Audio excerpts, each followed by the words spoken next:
Alright, so as I said at the top of the whole class, I want to talk about competitive picking. It's where I got my start. It's still one of the things that I love most about locks. And it has some very special considerations that you don't have to worry about when you're just picking a lock in the field or if you're picking on your couch. First of all, in competition, my medium hook doesn't exist anymore. This just isn't a tool that I use. I actually still use this in my daily life on occasion and have picked locks with it. But in competition, there are other more effective tools that I know that I'm going to go to first. So we'll just get rid of this completely. Then, I keep my picks broken up into stacks because I have a cascade that I move through the lock with. This isn't even all of my potential picks. However, first pick in the lock will always be my Bogota rake.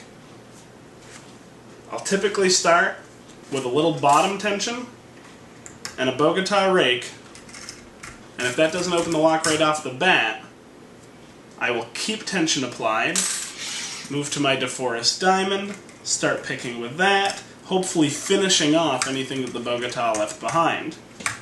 And if that doesn't work, tension still applied, and go back in with a half diamond and a slightly higher tension, and see if maybe, boom, open. Just like that. And that's just the top tier cascade to move through this lock very quickly.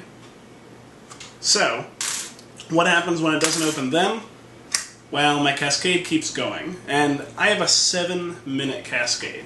I know when I've gone 3 minutes, I'm going to have to completely disregard this entire set of tools and move into a new one.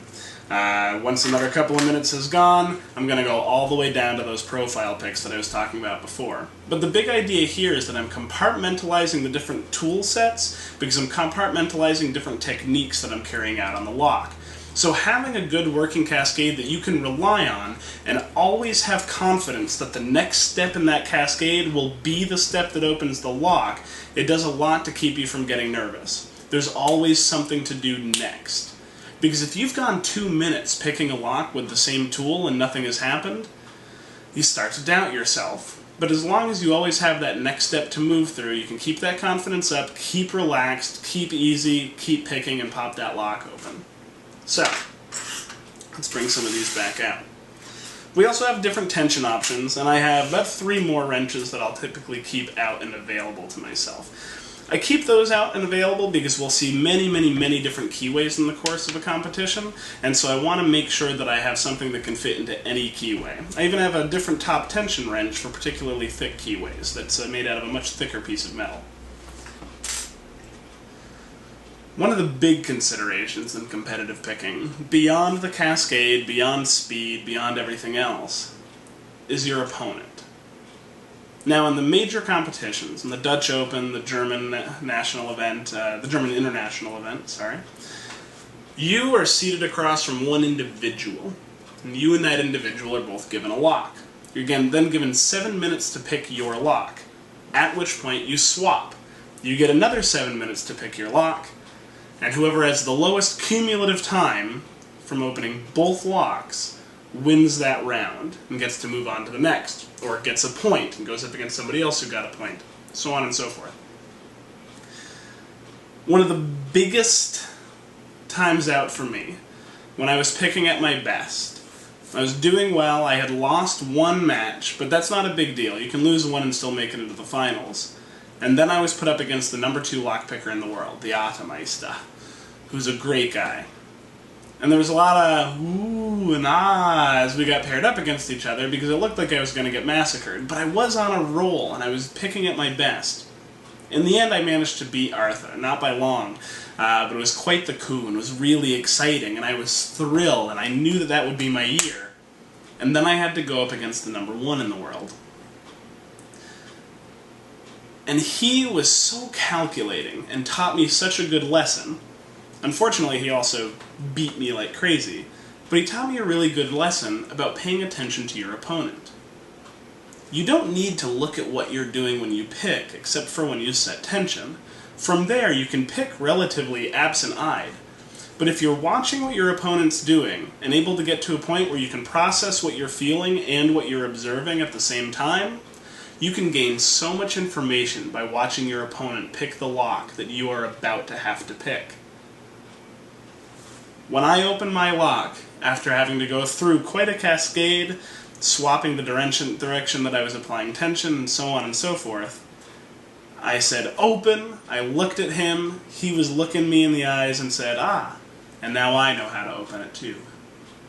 So definitely pay attention to your opponent.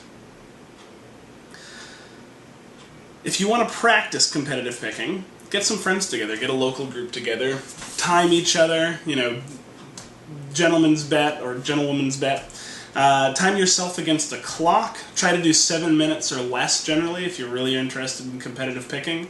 And yeah, I love it. It's one of the most exciting parts for me. And it's a very different method of picking than I use when I'm not competing. I'm much more slower and methodical. I start with the hooks and stay with hooks most of the time when I'm picking outside of a competition. The rakes are really the most powerful in a competition because you're just going for speed. The rest of the time you typically want to go for accuracy and consistency. And let me tell you, there are people out there who only use hooks in competitions, and they are deadly accurate and deadly consistent, and are much, not all of them, but a couple of them are much better than I am. So one of these days I may have to give up the rakes and retrain myself just using hooks if I really want to keep up. Anyway, that's competitive picking. Hopefully that was interesting. It is the 22nd of the 4th, 2014. This is your radioactive reality. Day number 1139. Any news? Mayor in Fukushima during 3/11, officials lied to everyone and hid the truth. It's a violation of human rights to expose people to radiation like this. It's terrible. Evacuees are forced to return. I'm really ashamed for my country. He should be ashamed of himself. All about the profit. This is really all about the profit. Scientist, plutonium released from Fukushima, quote, is of radiological concern. Reactor must be source, not spent fuel pool. Study, plutonium found 120 kilometers from the plant. Pu and non-natural uranium certainly increased in the environment. And they've been hiding the numbers since day one. The truth got swept away with that tsunami.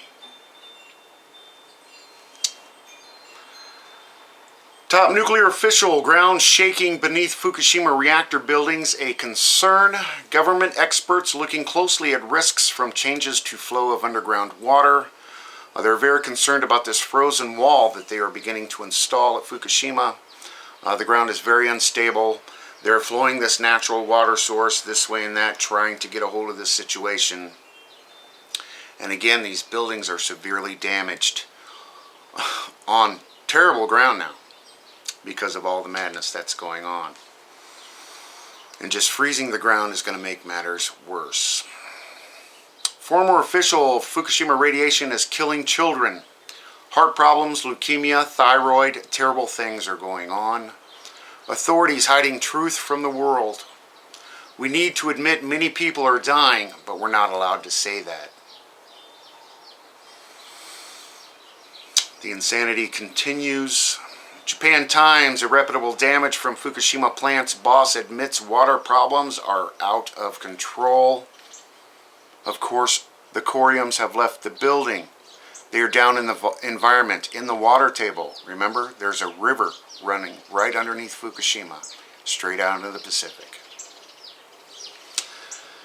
They're not going to get control of this, no matter what they say. But the circus continues, right?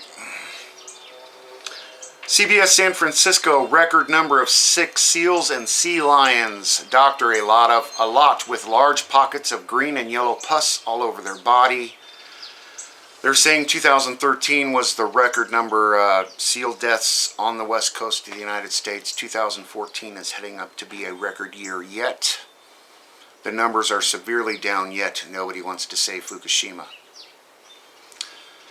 God knows what else washing up against the west coast of the United States now. Again, that tsunami swept an entire industrialized coastline out to sea. Cars, tanks of chemicals, who knows what. And that all got mixed together in a big soup and is now splashing up against the coast. You wonder why we're having so many problems. Where does our rain come from? Water's absorbed from the ocean, put off onto the land. Do the math. Concerned officials now considering ban on Japanese food items. Nuclear scientists previously told government to halt all imports after finding high radiation levels. Never implemented due to fear of hurting bilateral relationship. Again, this isn't about you or me. This is about their profit. This is about money. Record level of sick or injured California sea lions turning up. The numbers are extraordinary. Scientists worried the worst kind of perfect storm. Pups should be weighed 2 or 3 times. Pups should weigh 2 or 3 times as much. Severely malnourished. Where'd the fish go? What's going on the West Coast? Big mystery. Extremely toxic water, 4 million times government limit in trenches between Fukushima reactors and the ocean. There's corium or not in those buildings. Sources of contamination for Pacific, levels too high for them to get more precise look at the situation.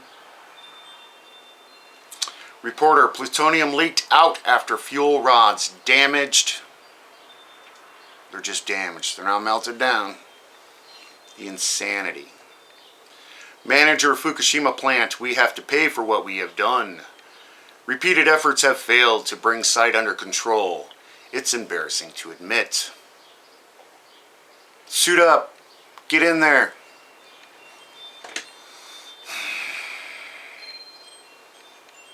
And that's about all new they have. Of course, the stories go on and on and on. I highly encourage you to look into this.